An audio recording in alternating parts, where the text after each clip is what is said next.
Hey, what's going on? Luke here. For today's video, we're going to be doing a team review of the 2021 New South Wales Blues Game 1 side. Now, Queensland have also announced their side, but theirs is also a little bit different. They've just announced a squad, so I'm waiting to see if they actually end up announcing their actual 1-17, as the Blues have just straight up announced their 1-17. Actually, they've announced like 1-19, I think. So we're going to take a look at the side, give my first thoughts, because I've kind of looked at the side, but I haven't really sort of processed it. So we're going to be looking at it on camera, so let's go ahead and look at this side. Alrighty, so you'll be able to see this New South Wales side on the screen, exactly what I'm looking at. So look at fullback, James Tedesco, on the wings, Brian Tuo, Josh Addo-Carr, centers, Latrell Mitchell, Tom Trbojevic. So far, pretty expected. Jerome, Luai, Nathan Cleary in the halves. I'm not totally shocked. I thought Jack White might have been a chance at the 5'8 position.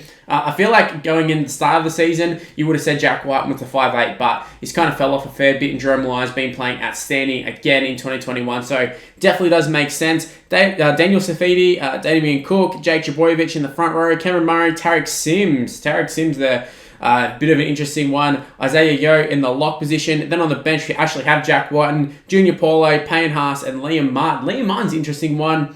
Interesting, not in the sense that I don't think he should be picked, but just wasn't someone I was really thinking about in terms of actually being a New South Wales side, but wasn't really expecting Tariq Sims in the side either. And then also we have 18th and 19th man, Appy Coruscant and Campbell Graham. I've got to say, Freddie Fittler seems to have the biggest hard-on for Campbell Graham. Not really sure. He wouldn't be someone who I'd be looking at and going, yeah, no, New South Wales player right now. I feel like there's so many good backs, so many guys who you could have picked. Look at your Stephen Crichtons and such, and also offer versatility as well. I mean, Crichton plays fullback, he plays centre, could probably play wing as well. And yet Campbell Graham's there. Maybe Coruscant as well. Probably unlucky. Bit unfortunate. Just the fact that Damien Cook seems to actually stand up for Origin games. Hasn't really played well for the Rabbitohs, in my opinion, this year. Well, obviously, they started off alright, the Rabbitohs side, but just like the actual side in general, they fell off big time the last couple of weeks. Ever since Latrell went down with suspension, pretty much. They sort of fell off a couple 50-0. Well, not 50-0, but had 50 points put on them a couple times. So, look, I'd say Damien Cook's very, very fortunate to actually be in this side. Appy Coruscant have been playing very, very well. But like I said, Damien Cook does have the runs on the board. And that's sort of the same sort of thought process in terms of you guys like James Tedesco. There's a lot of talk about, oh, well, just Tom Trbojevic, should he be the fullback? I think like the whole backline, they've absolutely nailed. That'd be exactly what I would have picked. And look, even with Tedesco, I know the talk is like Tom Trbojevic, he should be the fullback, blah, blah, blah.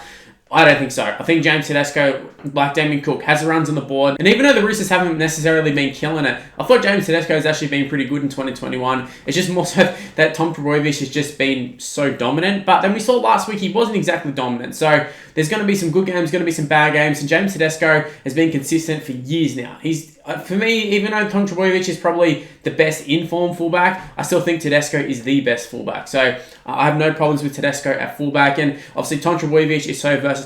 You can chuck him in the centres, you can chuck him in the wing, probably chuck him in other positions too, and he still do a fantastic job. Whereas Tedesco, I think he might have played a little bit of centres for Italy or something along the lines of that, like back in the day. But apart from that, I think he's always been a fullback. So yeah, just in terms of the actual backline itself, Brian Tuo obviously making his debut. In terms of other people making their debuts, I'm just looking at it.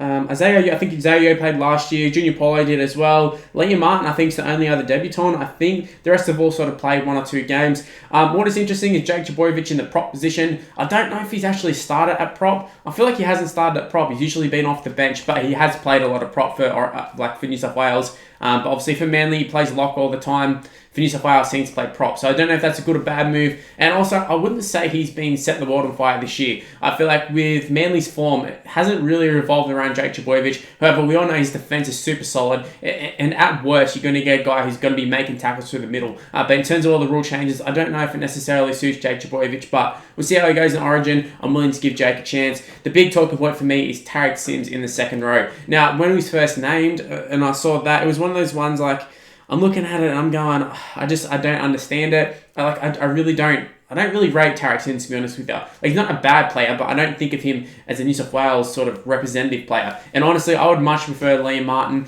and like Ryan Madison, a fair few other second rows in the side. But then you start to think, well, there's not really that many second rows going around at the moment who are actually killing it and who are from New South Wales. We've gone from having Boyd Cordner, Angus Crichton, even like Cameron Murray is playing in the second row. He's not even a second rower. Josh Jackson used to be in the mix, and obviously the biggest second rower that's missing is Tyson Frizzell. And I'm just looking at this, and I'm pretty sure he actually got injured last game. So I think that's the reason he's missing. I'm almost like certain that's why he's missing. There's no way you don't pick Tyson Frizell, especially considering he actually came from the Dragons, Tyson Frizell, gone to the Knights, and I think he's been one of the big shining lights in the Knights side. Look, Knights have a fairly decent forward pack, but I think Tyson Frizell has easily been their best this season, and even in the Dragons, he was the best forward in their side as well, and that's including Tariq Sims. So that's an interesting one. Tariq Sims probably wouldn't be who I would pick. However, if they're just going for straight up aggression, maybe Tariq's who you want to go for. But he's very, very lucky to even be playing, considering that knee he did on the opposition last week. I thought that was pretty bad. I'm surprised he just got a fine with that one. So he's very fortunate in that sense. But look, Isaiah Yeo at lock, I think that's a good move. I think you keep the structure of Penrith. They're going so well at the moment. You've gone with the halves of Penrith. You may as well go with the 13 as well, if he's going to be in the side, that is. So I feel like Isaiah Yeo doesn't really have much benefit from coming off the bench. And I think that might have been where he played last year. I think he came off the bench, whereas this time start and lock. I think you get some good service to the halves. Kind of similar to what Victor Radley's done. And I don't know going forward whether you bring in Victor Radley straight away, but also for me, I find it hard because I think Cameron Murray, I think he is the best lock, but I feel like in terms of the actual dynamics of the side, I think you can chuck him in the second row and he can do a decent job at least. I know they tried him in the second row for South, and for me it didn't really work that well, and then he went straight back into the middle and had an immediate effect. But that was also South sort of just trying to work with what's best for their side. Cameron Murray is going to be a second rower in an elite forward pack. You put him into this South forward pack, and there's not like who are the South forward pack stars? You got Damien Cook there at hooker who's struggling, and Sam. It's not like Sam Burgess is there. John Sutton's gone. Angus Crichton's gone. They don't really have any big name forwards. Jaden Sewer's there, I guess, but apart from that, Cameron Murray is your man. So you got to play him in his favourite position. Whereas New South Wales, you can get away with playing them out of position as long as it's not too drastic. And I don't think it is a drastic move. And I think he is capable of playing in the second row. So in that sense, I think it's a decent move there. Look, like I said, I just touched on the back line.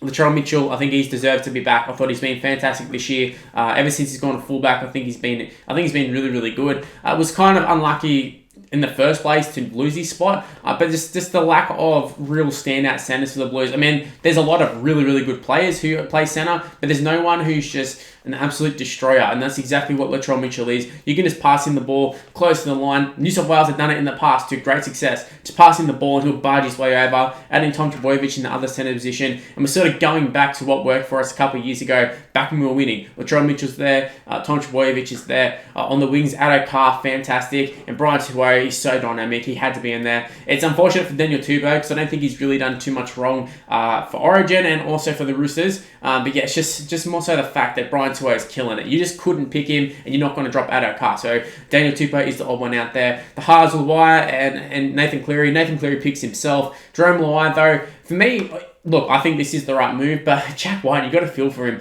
I feel like when he should have been picked last year, they ended up going with Cody Walker and going with a couple of different guys, and he ends up in the centers. He always ends up as the odd man out despite being so good. I mean, he won the bloody Dally M medal last year, and just unfortunate that Raiders have gone so shit this year, and there's a lot of turmoil at the Raiders, and even himself, getting himself suspended and stuff. Look, it's not been a great season for Jack Whiten. However, I feel like he will eventually get his time in that 5'8" position. I think he's good enough to be there. I think it all comes down to whether New South Wales win this first game. So I feel like if they lose this first game, I think there's a good chance to see Jack Whiten in the 5'8" position, and we do actually see some changes. But look, the side as a whole, I don't mind it. I mean, on the bench, just looking at who the actual bench is, I mean, you got Jack Whiten there who can have an impact. You can chuck him in at lock position. You can cover a lot of positions. I know in the one game he played off the bench year before, he threw an intercept pass and kind of lost the game. But I think overall, he's grown as a player, and I think he'll be a great little 14 for us. Junior Paulo, packs a punch. Payne Haas, that's the one thing I look at Payne Haas and I go, you either start him or you don't pick him. I don't really understand that one. But look, Liam Martin, I'm glad that Liam Martin has got to go. Wouldn't be surprised if he ends up starting if there's a few changes before the game actually kicks off as well. So, look, guys, that's my thoughts on the side. I think it's a very, very good side. Look, there's not too many changes I would make. I think I'll go through and I'll actually do a video where I go over who I would have picked, but it wouldn't be far off this side anyway. So, like I said, leave in the comment section below. What are your thoughts on the side? Is there any changes that you would have made? Is there anyone who's missing that should have been picked? Let me know. Also, if you happen to enjoy this video, make sure you go ahead and smash the like button, subscribe to the channel if you're new around here. Also, make sure to turn on the notification bell. Super important in terms of you actually seeing these videos, because we know the sub boxes, they're pretty dodgy, so go ahead and use the notification bell instead. Just be notified immediately on your phone or pop up. Click on the video, leave a first comment, do whatever you want to do. Also, while you're at it, give me a follow on social media. It's on the screen right now. It's Mr. Luke on YT for the most part. Mr. Luke just for Facebook, but everything else is Mr. Luke on YT, as you can see on the screen. So go ahead and give me a follow, give me an ad, give me a like, do all that sort of stuff. And stay tuned for more content on the channel. State of Origin is here, so going to be plenty of stuff to talk about. Probably the best time of the year, to be honest with you. So I'm excited. Hopefully you're excited. I'm going to Game 3, so I'm definitely going to be talking about Origin and taking invested interest into this one. So look, I'm a New South Wales fan. I'm hoping the Blues get the win, but I'm going to be doing a video going over the Queensland side tomorrow. So stay tuned for that, and I'll see you for the next video. See yous.